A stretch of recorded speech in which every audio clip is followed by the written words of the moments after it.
Well, I just finished off a very hearty meal and had a very strong drink because I definitely think we're going to be needing it, because where we go now is the first part of the game where it's really going to start getting a lot harder. So, with that in mind, greetings people of the world, Matthew back with you here at Novora Autism for the continuation of Let's Play Final Fantasy XIV, A Realm Reborn. It is year 2, day 53 for EDSS and the Realm Reborn, and last time we completed the second of the 3 parts of the Crystal Tower challenge, the tower itself known as Circus Tower. Unfortunately along the way, the people who got us in there, Une and Doga, were lost as they were sucked into a mysterious vortex, known as the portal to the World of Darkness, and that we will cross when we start doing patch 2.5. But, before we get into the main story of patch 2.4, there are some side dungeons that we can take. And it just so happens that here in Mordona, at the 7th Heaven, which is where the Rising Stones, the Sons of the 7th Dawn's headquarters, is located, these two men, Blozong and Hugobert, have the challenges we're looking for. So, since there are 2 side dungeons in patch 2.4, and a 3rd dungeon, that which is involved in the main story itself, naturally we're going to take on the side dungeons first. So, we're going to take on Hugobert's challenge first. So, let's speak with him, and take his challenge entitled The Wrath of Qarn. Few things can match the ire of a brother wild, and how much greater the anger when there are 2 of them. Ah, there's an industrious aunt, an adventurer in need of a bit of business, if I'm not mistaken. The until you want is marginal sans mineral concern. Something's kicked it over good. They put out well for adventurers. Have skill, will move fast, that sort of thing. Perfect for you all, warrant. The client? A bit of a handful, a mite aggressive, but nothing you can't handle. The twins. You'll find them at the Miners Guild. Talk to Cisaruka, he's the molder of that too. Well, we know that the Miners Guild is in Ul'dah, so let us make our way there. So yeah, just chilling out in Mordona, getting ourselves ready for what we're going to be facing here as part of the patch 2.4. So, having arrived here in Ul'dah, let's make our way to said Miners Guild, which is over in the Steppes of Thal. Yeah, mining is definitely a very simple task you can do. In fact, it's one of the things that you can do that's very easy to get the PSN trophy for collecting 1,000 of something. And so, the person we want to speak to is going to be right over here. Here's Cisaruka, along with, I guess this would be... Yeah, they said there was a sibling rivalry going on here, so this is Popokuli on the right. But of course, we come here to speak with Cisaruka, so... Let's zoom out because we know that the text bubble is going to block him out, so let's see what he has to say. Well, we're going to a cutscene, so it doesn't matter. Heard about our petition, have you? And you'll do as we ask, no questions asked? Great attitude! Now then, the situation's like this. No, this isn't right! I'll be damned if I put our sister's fate in a stranger's hands! I'm going myself! Oh, brilliant plan, brother! Go blundering into the Sunken Temple of Qarn. That place is a death trap! What guarantees do we have that this adventure can beat those traps? None, that's what! But you know better than what any of these muscles are capable of. And what makes you think I can't do it? I mean, I am the Warrior of Light after all. What the hell do you mean you've beaten those traps already? Wait, you're the reason Neneko's in this trouble? Oh, I'm gonna end you, I swear it! Calm yourself, brother! This adventure's not to blame for what happened. Besides, he's perfect for the task. Well, let's hope you're right. Let's start again, shall we? I am Cisaruka, and this is my twin brother, Popokuli. And as you may have gathered, we need you to mount a rescue mission in the Sunken Temple of Qarn. After you defeat the temple's snares and traps, the place officially was open for research. The concern partnered with the Order of Lalafells to fund an expedition. And the research team was led by none other than Naneko, our little sister. She's the one who wrote the book on the ruins of Silda, the research to end all of the research on the place. Nobody except her was gonna figure out that Silda and Ul'dah are both descended from the Palladian civilization. The Sunken Temple of Qarn is the native rock. No way in someone else was she not gonna lead that expedition. But who comes pumbling in? A band of relic raiders, that's who! The greedy horse son set off a trap, and now our little sister is stuck in the stinking place! Poxy bastards, putting a Neko in danger! If they aren't Tomberry mints already, you can be sure that I'll end them myself!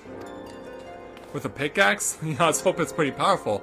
And that's the situation as it stands. Talk to Babimu at the entrance to the temple, and she'll let you in. You go and get Neko out of there, and in one piece, you hear? Well, I'll do it for the two of you.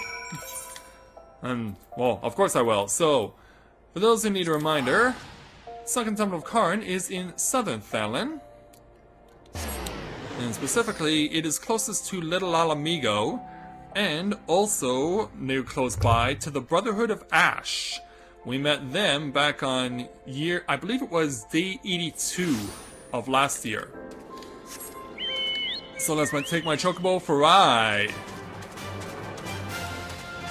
It's time for us to revisit the Sunken Temple of Qarn. This place, if you remember, was a challenge that is accessible only for those who are trying to complete their hunting logs for the Grand Company that they're associated with. This was one of, I believe it was 3 or 4 such, yeah, it was 3 such places, because the first one was Halatali, the other one was the Wanderer's Palace. Now, we've already shown you the hard mode of Halatali, and so we're now going to be showing off the hard mode of the Sunken Temple of Qarn. And patch 2.5 introduced the hard version of the Wanderer's Palace. So, pretty much every dungeon now within Realm Reborn has its own hard version. So let's go up to Babimu. We'll walk past Luca Dawnfire here on my chocobo, speak with Babimu, and get back in. Welcome to the stately ruin that was, and is, the Sunken Temple of Qarn. What a relief they actually sent someone who's been here and knows the drill. The twins? They can be a little overbearing. They'll need some of that imperiousness soon enough, though, when it falls on them to run the concern. In case you didn't know, those two are the chairman's progeny, them and Miss Naneko. You'll find it much changed within, thanks to those fool robbers. Take care, but not so much that you cannot make haste. And so with that, we now have access to the hard mode of the Sunken Temple of Qarn.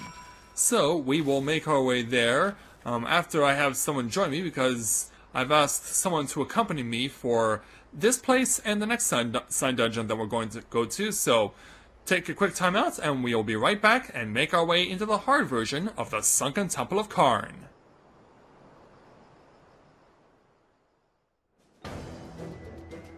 And so now it is time for our return to a place that we could access only through going through our Grand Company, the Maelstrom. But of course you could get through here through any Grand Company. Welcome back to the Sunken Temple of Qarn, where myself and 3 others, including someone you may very well be familiar with by this point, will be joining me. Yes, my lovely wife Sakura is accompanying me on this journey, along with a pretty powerful tank and a pretty powerful black mage, so that should bode quite well for our chances to make our way here through the Sunken Temple of Qarn. So, let's do it. So it looks like we have a tank that will definitely be pulling a lot of these Baladian Knights. There are quite a lots of opportunities to be pulling enemies here, so take advantage of them as best as you can. And they're gonna be all over the place. Baladian Knights, Souls, Death Sickles. Death Sickles. Yeah, I know. I'm sure you guys are probably trying to have figured out the joke already. Yeah, like, this Death Sickle is so delicious. Yeah, it tastes like death. It's made with such a very distinct and very wonderful poison. I can feel it in my lips. And in my throat, too, while I'm coughing up a whole bunch of blood. If I didn't know any better, I'd say I was selling this on one of those Family Guy cutaway gags. Oh, crap, we lost the Black Mage. We lost the Black Mage because where did the tank go? Oh, there he is. Yeah, tank, you screwed up big time. Yeah, I don't know how the heck you ended up letting our Black Mage die, but shame on you. And now for the Palladian Soul. Now we get to move on to the cracked Qarn Facer. We face stone heads like this in the normal version of Sunken Temple of Qarn. The difference with these is that in the original Sunken Temple of Qarn, you had to place these things on certain panels in order to gain access to passages that would allow you to continue along your way. Here, they don't serve such a purpose. Their sole responsibility is to hold precious items for you. Once you defeat one, you can obtain an item like a Sun Sphere, and it actually serves as a way to gain access to other places. So we're not placing enemies on certain areas, we're just taking what they have and using it in certain places. So our Black Mage has already positioned the Sun Sphere in such a way that a door was open for us, but let's take care of these enemies first. Yeah, because our tank has gone the wrong way, actually. But that doesn't mean we still can't defeat these Deathsicles of the Temple Foxes, which are these bats. Right. Almost got you. There we go. And now it's your turn. Hey, where do you think you're going? I didn't say you could leave. But you will be dead soon. Hey, get back here. Alright, so now that they're dead, let's go through this door. And as you can see, you want to be careful where you stand because there's spikes everywhere. This may not be Mega Man, but these things will hurt you pretty hard. Thing is, if you position the enemies in the right way, you can also damage them with these spikes too. So yeah, that can actually go quite a long way to making your work a lot easier. Yeah, you're not going to be able to provoke this Deathsicle. The aggro is all on me, on this one. But yeah, just leave them on there and most of the work can be done for you. Of course, don't leave the chance that just leaving them on the spikes will do the job for you. You, of course, have to take the initiative and help things along. Alright, so now we have to jump into this hole. Once we do, we'll take a lot of damage, but we'll end up where the first mini-boss is. So this first mini-boss here is... yeah, I know what you're thinking. Where is it? Well, it's actually that pile of rocks in front of us. When we approach it, it will actually turn into our first mini-boss. So, once our tank is ready to send us on our way, we will get moving. So, here we go. We're taking on the Damaged Adjudicator. Now, you may have noticed a particular piece of his body has changed, was glowing there. What we need to do is target that particular piece of his body, because when you target a piece of his body that is glowing, that will make him that you are essentially going to end up disabling him in such a way that he falls apart. And that will bring out some ads, and specifically these ruins crawlers. So you have to kill them as fast as you can before the Damaged Adjudicator can revive itself. Alright, out of the way. So now the Adjudicator is revived. So now we have to target his head. The sequence on what you're supposed to attack is always random, but it'll always be a set of 3. Now when this happens, when a same whirlpool comes around, get out of it, because if you're still there when time runs out, if you're still within those shifting sands when time runs out, that's an automatic death. So be careful about that.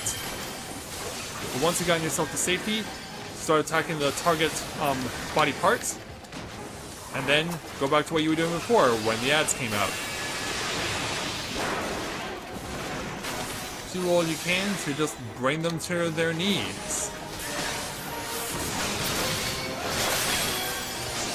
just gonna lay waste with these guys. Alright. Damage to Adjudicator round 3. This time it's his tail. Now, there are instances, as I mentioned, the sequence is always random, but there are also going to be instances where a particular part of his body will be the focus on multiple occasions. So you might get situations where you have to attack the tail twice, and that's the target, where the arm is the target, and you have to attack that on 2 different occasions. And I don't understand why it's considered out of range when I'm standing right underneath it. Anyway, yeah, that's the only way you can significantly damage the Adjudicator is to focus attack on whatever body part has been made vulnerable. And then, without its head, all you have to do is just finish it off. There will be nothing to target, just focus on getting the job done. Of course, if this move comes again, oh, yeah, I think you could very well see a situation where I might die. Oh, I got away with one there. But yeah, I was down to like 2 seconds to escape before I got engulfed. And there it goes. That's our first main boss down here at the hard mode of Sunken Temple of Qarn. Alright, moving on.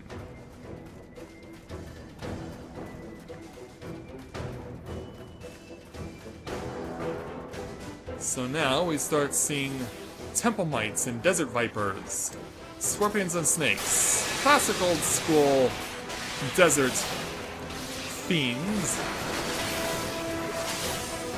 So let's go ahead and bring them down. Now, I've always wondered, like, how do monsters like that survive? Like, I know they're not normal size scorpions and snakes, so you gotta wonder how they're able to sustain themselves. Because you would imagine that they would need a lot more things to consume than a normal sized snake or normal sized scorpion. Alright, moving on. Now we have a situation where we have a mini-boss that's not really a mini-boss. The Vice Garant. It comes with a phantom hand that will target a particular party member, and you have to break the left hand free so that the person can get free from this AoE, which, thankfully it takes a long time to charge, but when it's unleashed, it can do some good damage.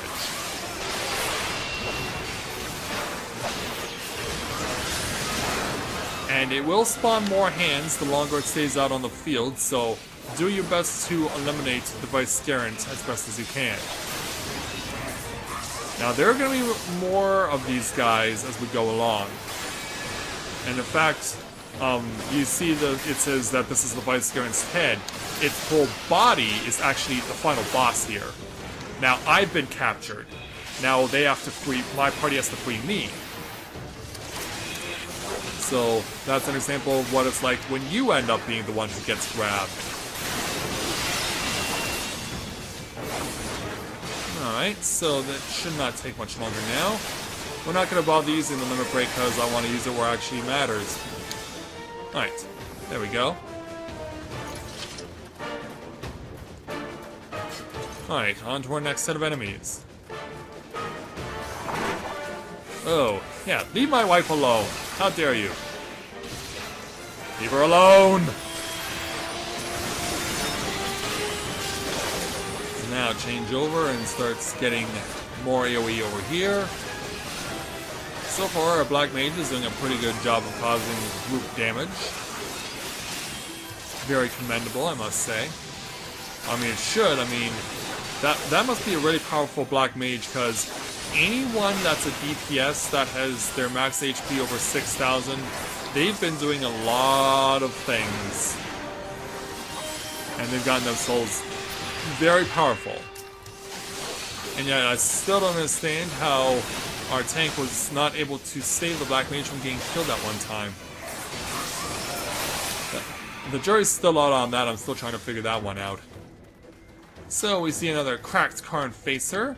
And once we kill this one, we'll get ourselves another sphere that we can use to open another locked door. Oh, here come the mites and the vipers. Let's dispose of these things as fast as we can.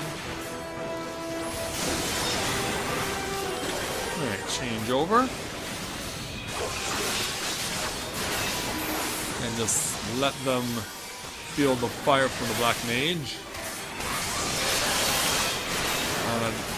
On a desert night like this, they're definitely gonna need some sanctuary, I guess, from all the because it can be quite a reputation in the desert suit where it can be incredibly hot during the day, but it can be actually dramatically cold at night. That's something I've never understood, but I'm not a scientist. That's not something I can necessarily explain. Because, yeah, sand holds heat very well during the day. So much so that it actually burns your feet. Alright, so the moon sphere that we obtained will open this door. And by the way, the spheres that we're getting, they are retained. So because we actually need them for later. Oh, I got grabbed. I got grabbed and so did the tank. So, we both have to be freed. Alright. He would have targeted me, but thankfully, I'm okay. My allies saved me after I got grabbed. Which means that laser just goes past us harmlessly. Yeah, I want to show off the appearance of the Viscarian, because you can see like the sun-shaped lid that it has on the top of its head there. And it almost looks like an urn. Oh! Targeting our Black Mage there. Yeah, get away from her, or her. I can't tell they're a Lalafell, and I can't really get a good perspective on what race or what gender that Shadow Wing is. In any event, with the second of those things now gone, it's time for us to take on mini-boss number 2. And this one is quite an interesting fight. This is the Sabotender Imperatriz, accompanied by a couple of soldiers. So, there's actually a system to fighting them. Obviously, you have to kill the ads. That goes without saying. But what's also going to be important is that you have to damage the Imperatriz enough as well, because if you don't stop her from counting needles, she will use every single one of them, and it will hurt you a lot. As in, 100,000 needles is an instant kill. So do your best to avoid that from happening. Plus, the Sabotenders themselves will also have the needle abilities. The Soldados, I believe, do the 3,000 needles, which means they'll suffer about 3,000 points of damage. There'll be ones like the Campeador, which can take about 5,000 points of damage with the 5,000 needles attack.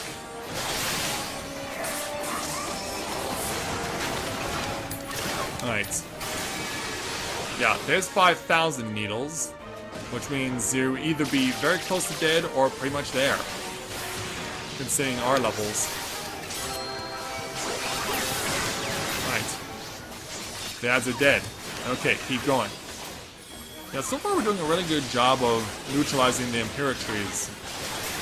But she's not done yet as far as her army is concerned.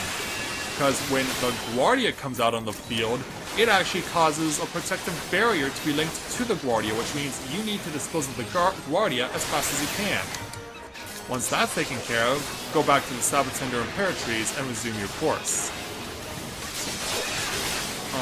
We need to kill this thing. Okay, good. Well, we can't kill her yet, but we have to damage her enough where the 100,000 needles attack is negated. But at this point, she will not attempt to use the 100,000 needles ability again. So we're pretty much safe.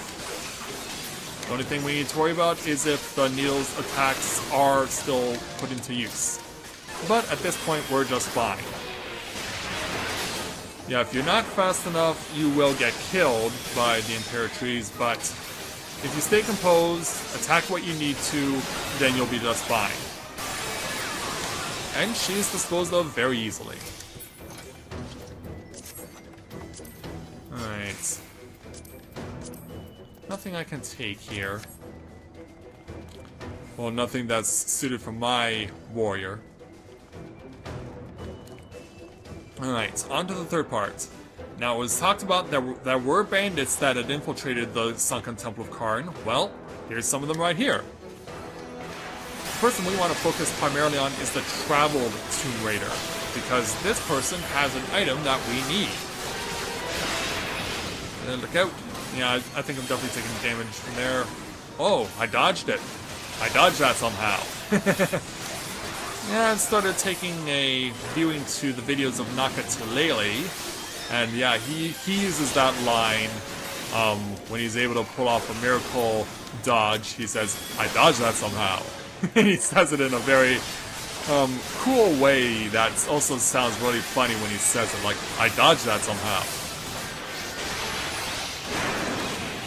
But yeah, he definitely plays, he's got a lot of games under his belt. He plays a lot of shorter length games, unlike myself. Because most of my games, because they've been RPGs, have been very long in duration. Alright, moving on. So now, we have mummies to contend with. Walk like an Egyptian. Yeah, speaking of Egyptians, the Ten Commandments was on last week as of the day I'm recording this. Yeah, Ten Commandments, one of my all-time favorite movies.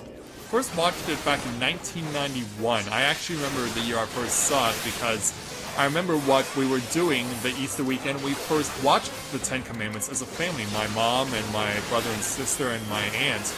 Is that my mom had just beaten the video game version of the movie Willow for the NES. In fact, a couple of years ago, Nintendo Capri Sun actually did a Let's Play of the Willow video game for the NES. And the part that my mom always got stuck on was the penultimate matchup against General Kane, I think it was? General Kale. Not General Kane, General Kale. Because, yeah, he always had this move where he would just spam overhead slashes against Willow, and you had to try and protect yourself against them. But yeah, the way that game was set up, that you had to obviously not only perform certain tasks to keep yourself alive, but that in a game like that where there was only 16 experience levels, and you couldn't get Finn Roselle back to her human form until you were 3 levels away from maximum, I thought was really stupid because you encounter her, like, for the first time in, I think, like, experience level 7 or 8. So the fact that they would make you wait that long in order to get Finn Roselle back to her human form, I thought that was very unacceptable because it's just, like, it's making you feel like you're having the game drawn out longer than it should be. So that's something I never understood. But after Mom defeated General Kale, like, she was then able to defeat Queen Bavmorda on her first try. And I gotta give her all the props in the world for accomplishing that. She did very well. Yep, look out for the Guardian here. Yeah, we're gonna make sure that this Guardian doesn't make it to the rush zone. Alright. This thing's almost dead. So once these guys are all gone, the Palladian Knights return, but they won't be around for much longer. Alright. Once they're all gone, these doors open. And what you have to do is you have to take... one person has to go to one vault, one person has to go to another vault, one places the Sun Sphere into one pedestal, one person places the Moon Sphere into the other pedestal. They then combine over here, and the Star Sphere that we obtained goes into that pedestal, and opens up the gate that was standing right here, and gets us to the boss. So, the boss we are fighting, I mentioned before we were dealing with the various forms of the Viscarant. Well, here it is with its full body attached to its head. And he comes wielding dual swords and 3 heads. And this is what we have to take on for the final boss here in Qarn. And oh crap. Oh crap. Don't leave me out. Don't leave me out. We're fine. We're fine. Don't worry, Sakura. I made it. Alright, here we go. Viscarant to the Warden. Now, the biggest fear you have to worry about in this fight is actually not the Viscarant itself. It's what joins us during the fight. You need to be watching yourself at all times, because as time goes on, what will happen is these will appear. There'll be sarcophagi that will show up, and you have to avoid running into these mummies, because if you don't, you actually get that happening to my wife, Sakura. She got nailed with something called Curse of the Mummy. And said Curse of the Mummy, if you get 4 stacks of it, you're turned into a mummy yourself, and you end up actually causing the same status affliction that we got nailed with. Here, you have to really be aware of your surroundings at all times, and just do all you can to not get the stack charged against you. Once you've gone from one side to the other, as a mummy, you return back to normal. So it's not for the remainder of the fight that you get stuck with the Curse of the Mummy. It's just something you just should avoid altogether. And where they appear is always going to be random, so make sure that you watch yourself at all times. Let's keep going. Yeah, it's always a good rule of thumb to watch your back. Tilt the camera around so that your back is showing, because then you can see where these sarcophagi are going to appear and where the mummies are going to run to. So I'm going to stay out of the way. And then it says, Viscarant sword emits an impure light. What that impure light does is introduce something known as light of anathema. And that will actually also cause stacks of the Curse of the Mummy to be inflicted upon you if you're standing right in the Viscarant's path. So, stay out of the way and move on. Keep on going. Alright, impure light again. Stay out of the way of that attack. Alright, so, whoa, look out. Alright, now this is a situation where we're going to have to weave. So, wait for that set to go by, and then that set goes by, and then you can move on. So yeah, at this point, for the most part, you want to keep this fight in the middle of the arena, just so that you can see exactly where the sarcophagi will show up. Alright, that set's right next to us, and we don't have to worry about that one. Oh, stay out of the stack. Oh, my wife got nailed again. Which means she'll be a mummy for a second time in this fight. Alright, gotta go over here. And she's gonna go crisscross that way. So I gotta avoid that. Come over here, avoid my wife, and then position myself to use the limit break. Now we lost the tank. Oh, don't you run away from me. Don't you not run away from me. Take this. Oh, we're so close. We're so close. Oh. Oh, how am I going to avoid that? Yeah, I was fortunate to only take 2 stacks. It could have been worse. I could have been a mummy myself.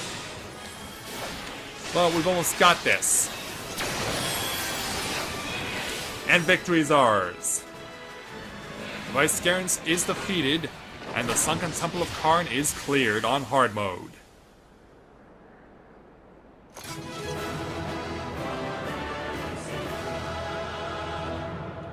Not even a desert storm was gonna stop us from getting victory here.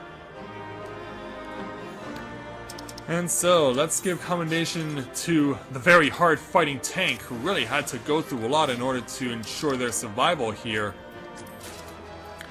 It's a good thing we have a healer in my wife that even after getting turned into a mummy twice, was still able to ensure that we could get out of here with our heads on our shoulders. Alright, so let's get out of here, because we're not done yet.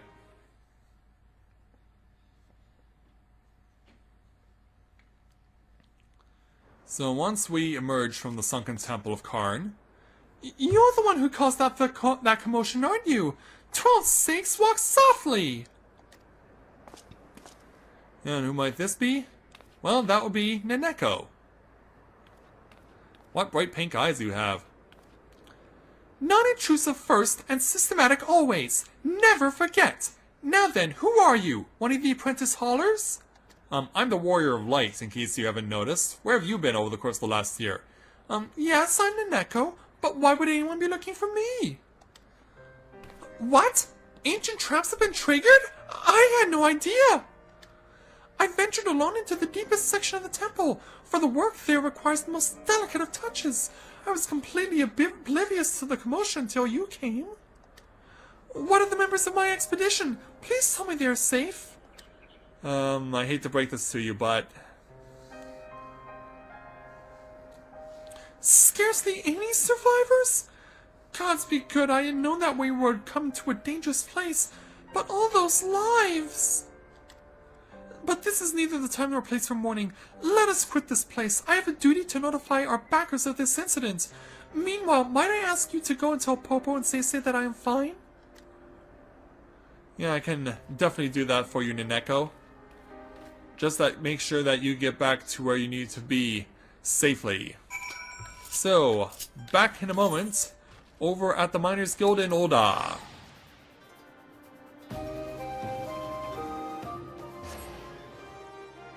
Okay, and we are back here at the Miners Guild in Oda, so let's speak with Sesavuka and complete the challenge. So hopefully Naneko has returned. Yeah, you better have good news or I'll let my brother do this his way! My dear brothers! Hey there, Naneko.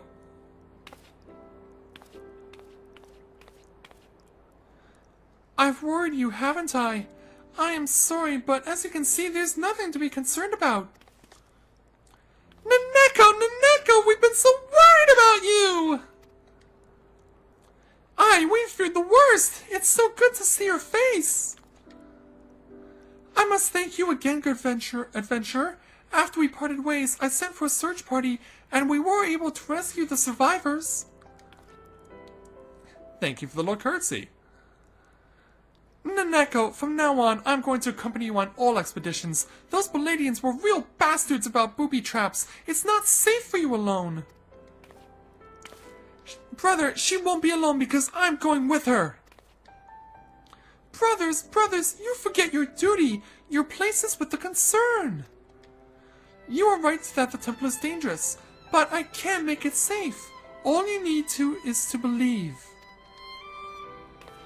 Can you two do that for her? We must look to the causes, the twin causes of today's incident. The people's belief that within lie magical relics and that the ruins are now safe to traverse. Those temple raiders are already telling tales of deadly ancient traps in every tavern, but we'll let it be known it's no ordinary danger that awaits. The Order of Nalthal has agreed to vehemently deny that the temple's relics are cursed. The tales of looters found horribly dead afterwards are baseless. That should give instant credence to the opposite and end the looting, for a while at least. Naneko, you're brilliant! I may be the strongest one, but you've got the goods upstairs! Right you are about our sister puny brother, and I'm not gonna stoop to stating the obvious! They say the history is the gristle of our past, but in these ruins, the past is fleshed out again. This is what I love about this work. I won't let the raiders spoil the place. The ruins are not a mine to be dug and blasted for gil. If they want gold or gems, let them join the Miners Guild and toil for them. Well, it's good to know that you three have accomplished what you needed to, and so the Wrath of Qarn is completed. Qarn! So, with that, we have completed the first of the 2 side dungeons that are made available for you in patch 2.4. which means next time we get to take on the second one. So with that, I'd like to thank everyone for watching the continuation of Let's Play Final Fantasy XIV: A Realm Reborn. And when I join you again, we will make our way back to Ordona to get information on the second side dungeon here available in patch 2.4. So until next time everyone, this is Matthew at Novora Autism, saying take care, and I'll see you soon.